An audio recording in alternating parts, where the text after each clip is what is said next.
Dear students, आप सभी का सिंप्लीफाइड साइंस के इस चैनल में हार्दिक स्वागत है। आज हम क्लास 10th के सेकेंड चैप्टर, जिसका टाइटल है एसिड, बेस और सॉल्ट, इसके बारे में कुछ अध्ययन करेंगे। और आज की वीडियो में हम केवल इंडिकेटर्स क्या होते हैं, एसिड्स, बेस या एल्कलीज, ये कौन कौन सी होती हैं, कैसे हम इनको आइडेंटिफाई करेंगे, इसके बारे में हम जानेंगे। सबसे पहले हमारे पास ये है कि कोई भी पदार्थ जो है उसकी जो नेचर है, उसकी जो प्रकृति है, वो हम मेनली 3 पार्ट्स में इसको डिवाइड करते हैं। पहला है एसिडिक, अम्लीय, दूसरा है बेसिक, क्षारकीय, और तीसरा है हमारे पास न्यूट्रल। मतलब कोई भी पदार्थ या वो एसिडिक होगा या बेसिक होगा या न्यूट्रल होगा। अब प्रश्न ये उठता है कि हम किसी भी मटेरियल की जो नेचर है उसको कैसे आइडेंटिफाई कर सकते हैं। क्या सभी को टेस्ट करके चेक करना सही रहेगा? लेकिन ऐसा नहीं है। तो इसका मतलब कोई ना कोई तो हमारे पास पदार्थ होगा जिसके कारण हम इनकी नेचर को पहचान सकते हैं। अब किसी भी सब्सटेंस की नेचर को आइडेंटिफाई करने के लिए हमारे पास कुछ केमिकल्स होते हैं, कुछ रसायन होते हैं, और उन रसायन को हम बोलते हैं सूचक। The nature of the substance, they are identified with the help of the certain chemicals, and these chemicals they are called as indicators। ऐसे रसायन जिनकी सहायता से अन्य पदार्थों की प्रकृति हम ज्ञात कर सकते हैं, उन्हें हम सूचक कहते हैं। अब ये सूचक होता क्या है और कैसे पता लगेगा कि सूचक ने अपना काम किया या नहीं किया? Simply the chemical substance which identify the nature of other substance by changing its colour और ऑर्डर। अब उस पदार्थ के या तो रंग में परिवर्तन आ जाएगा, उस पदार्थ मतलब सूचक के उसमें या तो रंग में परिवर्तन आएगा या सूचक की गंध में परिवर्तन आएगा। और रंग और गंध में परिवर्तन ये निर्भर करेगा कि हमारे पास जो सब्सटेंस है उसकी नेचर क्या है। तो इसका मतलब एसिडिक होगा तो हमने जो भी इंडिकेटर यूज किया है तो वो एसिड में कुछ और कलर, कुछ और ऑर्डर दिखाएगा, और वही जब हम बेसिक में करेंगे तो उसका कलर और ऑर्डर कुछ और हो जाएगा। अब इसी के आधार पे सबसे पहले हमारे पास यहाँ पर है एक ऑल्फैक्टरी इंडिकेटर्स, और जिसको हम बोलते हैं गंधीय सूचक। तो ये क्या है? The chemical substance which identify the nature of other substance by changing it's order is called olfactory indicator. ऐसे सूचक जो कि अपनी गंध में परिवर्तन से दूसरे पदार्थों की प्रकृति के विषय में बताएं, उन्हें गंधीय सूचक कहते हैं। मतलब ये हमारे पास कुछ ऐसे मटेरियल होंगे, जब इसको हम एसिड और बेस में डालेंगे तो इनकी जो ऑर्डर है, इनकी जो गंध होगी वो बदल जाएगी। हमारे पास कुछ इंडिकेटर्स क्या है? ये है लौंग का तेल, क्लोव ऑयल, अनियन एक्सट्रैक्ट, प्याज का रस है, वेनिला एक्सट्रैक्ट है। अब वेनिला एक्सट्रैक्ट आप सभी वेनिला आइसक्रीम के बारे में जानते होंगे, और ये वेनिला हमारा एक प्लांट से हमें इसका एक्सट्रैक्ट मिलता है। देन अब हमारे पास जो इंडिकेटर्स हैं वो हमें नेचर से भी मिलते हैं। अब नेचर में हमारे पास कौन कौन सा है? एक है हमारे पास लिटमस, और ये लिटमस हमें मिलता है लाइकन से।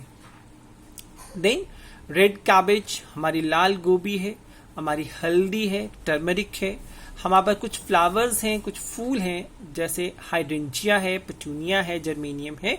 इनकी पत्तियों का जो एक्सट्रैक्ट है, जब इनकी पत्तियों को अगर हम पानी में डिबो के इसका जो रस निकलता है, वो भी एक तरह से एक इंडिकेटर का काम करता है।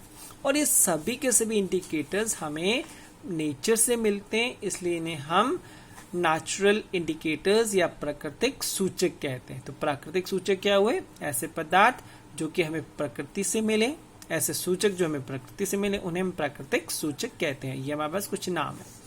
इसी तरह कुछ हमारे सिंथेटिक इंडिकेटर्स हैं जो कि लेबोरेटरी में बनाए with help of the chemicals. ये है हमारे पास मिथाइल ऑरेंज और फिनोल्फ्थलीन। चलिए हम इनके बारे में एक करते हैं। ये आपके सामने एक लिटमस सॉल्यूशन, और आप सभी ने लिटमस के बारे में सुना होगा। लेकिन जब हम लिटमस सॉल्यूशन की बात करते हैं जो कि हमें लाइकन से मिलता है, इसका अपना कलर जो होगा वो पर्पल होगा। लेकिन जब हम इस लिटमस को, पर्पल लिटमस का जो सॉल्यूशन जो हमें नेचुरली मिला है, इसको जब हम एसिड में डालते हैं तो इसका कलर हो जाएगा रेड, और जब इसको हम बेस में डालते हैं तो इसका कलर हो जाएगा हमारे पास ब्लू। इसका मतलब एक ही हमारे पास इंडिकेटर है लिटमस जिसका अपना कलर पर्पल होगा, लेकिन जब इसी पर्पल लिटमस को हमने एसिड में थोड़ा सा डाल दिया तो वो लिटमस बन जाएगा रेड, और जब इसी लिटमस के सॉल्यूशन को हमने एल्कली में डाल दिया तो उसका कलर हो जाएगा ब्लू। और जो हमारे पास लिटमस पेपर के जो कलर्स है, रेड लिटमस पेपर है या ब्लू लिटमस पेपर है, वो पेपर भी ऐसे बनता है कि फिल्टर पेपर को लिया जाता है और इसमें डिप कर दिया जाता है, और डिप करने के बाद उसको ड्राई कर लिया जाता है। सेम एज दिस, अगर ब्लू लिटमस पेपर बनाना है तो उस लिटमस पेपर को, जो हमारा प्योर व्हाइट होगा, उसको पहले इसमें डिप करेंगे, उसको ड्राई करेंगे तो हमारा लिटमस पेपर रेडी हो जाएगा। नाउ चलिए हम चलते हैं कि हमने कौन कौन सा इंडिकेटर्स यूज किया है। अभी आपके सामने टेबल है कि अगर हम रेड लिटमस यूज करते हैं तो एसिड में उसका कोई असर नहीं रहेगा क्योंकि उसका अपना कलर रेड है, और बेसिक में उसका कलर ब्लू हो जाएगा। ब्लू लिटमस लेते हैं तो एसिड में उसका कलर रेड हो जाएगा, उसका अपना नेचुरल कलर ब्लू है, अब न्यूट्रल में भी ब्लू ही रहेगा, और बेसिक में उसका कलर ये हमारे पास क्या हो जाएगा, that it change into the blue. Then तो इसका मतलब हम यहां पर चेंज कर रहे हैं लिटमस को। टर्मरिक एसिड्स में येलो का येलो रहेगा, लेकिन जब बेसिक में इसका कलर ब्राउन हो जाएगा। फिनोल्फ्थालीन एक्चुअली कलरलेस है, जब बेस में डालेंगे तो पिंक हो जाएगा। मिथाइल ऑरेंज, ये ऑरेंज है, तो जब इसको हम एसिड में डालेंगे तो रेड हो जाएगा, और बेस में डालेंगे तो येलो हो जाएगा। रेड कैबेज, ये एसिड में कोई इफेक्ट नहीं है, लेकिन बेसिक कलर में इसका कलर ग्रीन हो जाएगा। नाउ नेक्स्ट टॉपिक हमारा है एसिड्स। एसिड्स होते क्या है? आप सभी जानते हैं जितने भी हमारे रॉ फ्रूट्स हैं उनके अंदर एसिड्स होता है, तो होगा क्या, वो स्वाद में खट्टे होते हैं, वो ब्लू लिटमस को रेड करते हैं, मिथाइल ऑरेंज का रंग लाल हो जाता है, यह भी हमने किया। लेकिन केमिकली अगर हम बात करें कि वो जब इसको पानी में डाला जाता है तो वो हाइड्रोजन आयन या हाइड्रोनियम आयन बनाते हैं। अब ये एसिड्स जो है ये हमने यहां पर दिया हुआ है, दो टाइप्स के एसिड्स हैं, एक स्ट्रॉन्ग एसिड और एक वीक एसिड। प्रबल अम्ल और दुर्बल अम्ल। प्रबल ये क्या ज्यादा कठोर है? नहीं, ऐसा नहीं है। स्ट्रॉन्ग एसिड्स का मतलब ऐसे एसिड जो हैं जो कि कंप्लीटली आयोनाइज हो जाते हैं और बहुत जल्दी आयोनाइज होते हैं। इसको हम अगले हमारे जो पीपीटी है उसमें हम शो करेंगे कैसा है। वीक एसिड्स ये स्लोली आयोनाइज होता है। अब यहाँ पे एग्जाम्पल दिए हुए हैं स्ट्रॉन्ग एसिड्स के, फॉस्फोरिक एसिड है, नाइट्रिक एसिड है, सल्फ्यूरिक एसिड है, और वीक में हमारे पास ऑल ऑर्गेनिक एसिड, जितने भी हमारे फ्रूट्स के अंदर जो एसिड रहेगा वो सारे के सारा वीक एसिड ही होगा। अब जब हम स्ट्रॉन्ग एसिड की बात करते हैं, अब यहाँ देखिए कि हमने पानी में डाला तो H पॉजिटिव और Cl नेगेटिव बन गया। अगर हम यहाँ पर HCl को गैस ले लेते हैं तो गैस के कारण, क्योंकि HCl जो है नेचुरली जो अपना वो गैसियस फॉर्म में होता है, वो लिक्विड फॉर्म में नहीं होता, उसको लिक्विफाई करना होता है पानी में डालकर।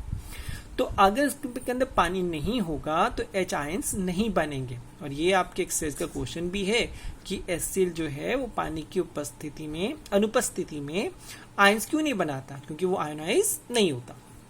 देन नाइट्रिक एसिड ने H पॉजिटिव बना दिया, सल्फ्यूरिक एसिड ने भी 2H पॉजिटिव बना दिया। इसका मतलब सभी में कॉमन क्या है कि जितने भी हमारे पास ये एसिड्स हैं, all of them they release hydrogen ion when they dissolve in water.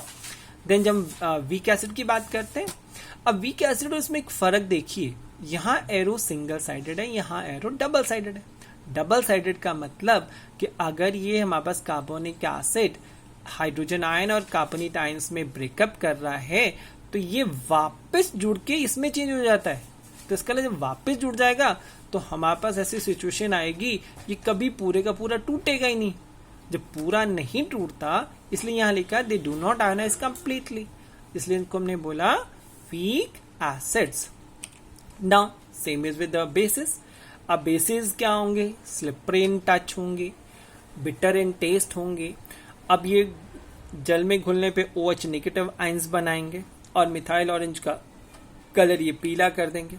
अब इसी ढंग से हमारे बेसिस भी स्ट्रॉन्ग बेस और वीक बेसिस होते हैं. स्ट्रॉन्ग बेस मतलब कंप्लीटली आयोनाइज हो जाएंगे और वीक बेसिस जो स्लोली आयोनाइज हो जाएंगे. Then sodium hydroxide, potassium hydroxide, calcium hydroxide ये हमारे स्ट्रॉन्ग बेसिस हैं. और zinc hydroxide, ammonium hydroxide, magnesium hydroxide और जितने भी हमारे एक्टिविटी सीरीज में देखें इसे मैग्नीशियम से नीचे, चाहे लेड का है चाहे कॉपर का, सारे के सारे हमारे पास वीक बेसिस होंगे. देन अब स्ट्रॉन्ग बेसिस अगेन यहाँ देखिए कि वो सिंगल एरो है, इसका मतलब ये कंप्लीटली आयोनाइज होगा. कैल्शियम हाइड्रोक्साइड ने 2OH नेगेटिव आयन बना दिए. अब यहां पर कॉमन क्या रहेगा बेस के अंदर? They are liberating OH negative ions. और एसिड में कॉमन क्या था? They are giving hydrogen ion. अब ये वीक हो गया, तो वीक में देखिए ये हमारे पास क्या है? डबल एरो है, मतलब ये द्वारा से कंबाइन करके ये बन जाएगा. इसका मतलब हमारी सिचुएशन कभी नहीं आएगी कि पूरा ही टूट जाए, इसलिए इसको हम बोलते हैं वीक बेसिस. अब इसी के साथ ये भी हमारे पास कुछ बेसिस ऐसे होते हैं जो पानी में डिसॉल्व कर जाएं, इसलिए उनको हम बोलते हैं अल्कली. हिंदी में बोलते हैं उन्हें क्षार. तो जो भी बेसिस पानी में घुल जाएं उन्हें अल्कलीज या क्षार बोलते हैं. अब क्वेश्चन ये उठता है कि क्या सारे के सारे जो बेसिस वो अल्कली होते हैं? नहीं, ऐसा नहीं है.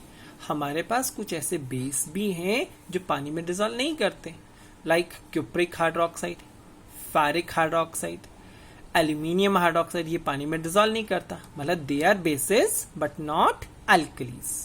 ओके, तो लेकिन जितने भी एल्कली होंगे वो घुलेंगे. इसका मतलब all alkalis are bases but all bases they are not alkalis. Then हमारे पास अगला है कि कंसंट्रेटेड और एसिड और कंसंट्रेटेड बेस या डाइल्यूट एसिड और डाइल्यूट बेस क्या होता है? ये डिपेंड करता है कि अगर पानी की क्वांटिटी उसके अंदर है तो वो डाइल्यूट है, तनु है. अगर पानी की क्वांटिटी नहीं है तो वो कंसंट्रेटेड है. यूजुअली हम ये कंसिडर करते हैं कि किसी भी कंपोनेंट के अंदर अगर 10% से ऊपर वाटर है तो उसको डाइल्यूट कैटेगरी में ही रखा जाता है. अब हमारे पास क्या है कि जब भी हमने एसिड्स जिसके अंदर H पॉजिटिव है, हमने जब पानी डाल दिया तो हाइड्रोजन आयन की जो कंसंट्रेशन होगी वो कम हो जाएगी. क्यों कम हो जाएगी? क्योंकि हम वॉल्यूम बढ़ा रहे हैं तो हाइड्रोजन आयन तो उतने ही रहेंगे. सेम है दिस, जब हमने डाइल्यूशन कर दी तो हाइड्रोक्सिल आयन के आयंस की कंसंट्रेशन हमारी कम हो जाएगी.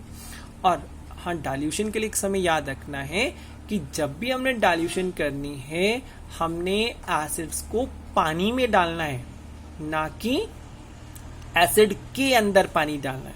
मतलब आप पानी का बीकर लोगे, उसके अंदर धीरे धीरे आप एसिड डालोगे. क्यों करेंगे?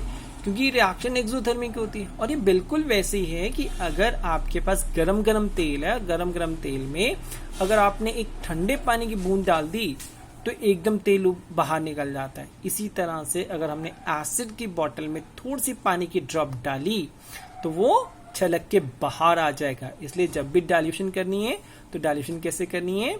By adding acid in water, not water in acids. तो ये हमारे पास था. इसमें आज के क्लास में हमने एसिड्स की नेचर की, बेसिस की नेचर की, डाइल्यूट एसिड क्या, स्ट्रॉन्ग एसिड क्या. And with this thank you very much.